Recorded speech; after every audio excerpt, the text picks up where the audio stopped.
Adam, why don't you start with you, because you put a lot of new ideas out there in your note today, including utilities. You don't like them, which is odd because they're one of the best performing stocks in the market today, this month, this year. Actually, one of the only sectors that are higher. Why is this not a good safe haven for you?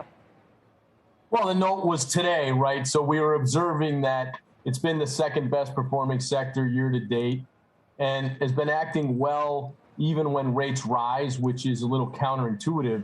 What really struck me, Sarah, when we did our work, though, was that 80% of the utilities now have negative free cash flow. 20% can't pay their dividends. So a lot of the people I'm talking to, they're looking for short ideas, but they don't want to short stuff that's already down 50, 60, 70%.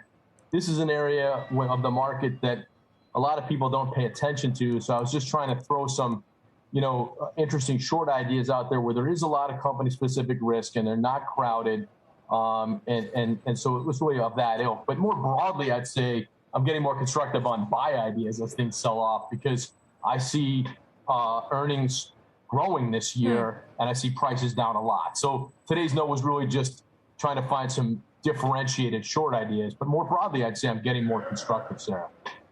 Well, okay, we'll hit some of the areas where you're more constructive. But Jason, what about you? Your investing posture, I think, has not been to buy this market and to buy on sell-off days, correct? Has anything changed for you?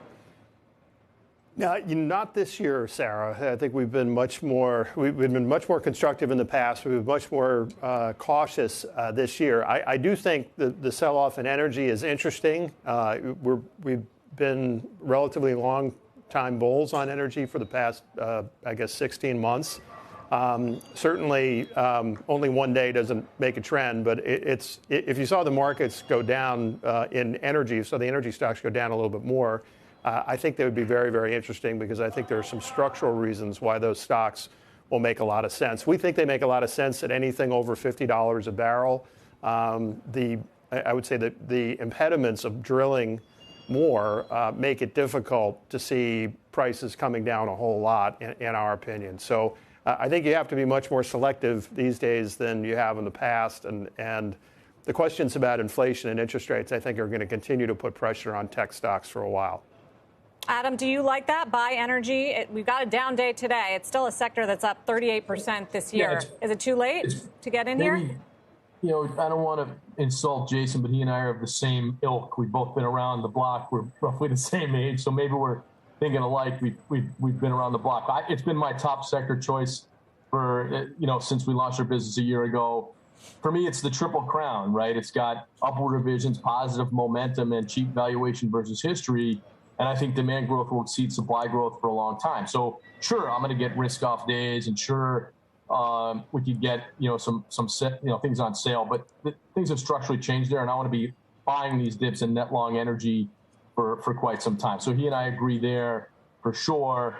And in terms of kind of growth stock, we're still recommending kind of an underweight position in growth stocks generally. You can only buy the ones that have gross margin expansion and positive free cash flow, the ones you're sure have pricing power. But if I look at this earnings season, I think it was actually better than these prices indicate. So what's in the price now is a huge deceleration in earnings. And I think ultimately that'll prove to be pretty good entry points. In particular, Sarah, I'm looking at semiconductors, 25, 30% down this year. The world needs these things. And as you're starting to get them at discounts to the broader market, I think that'll prove to be a better idea than buying, Clorox or whatever's up 3-4% today for no reason. So I'm probably getting a little more optimistic on semis.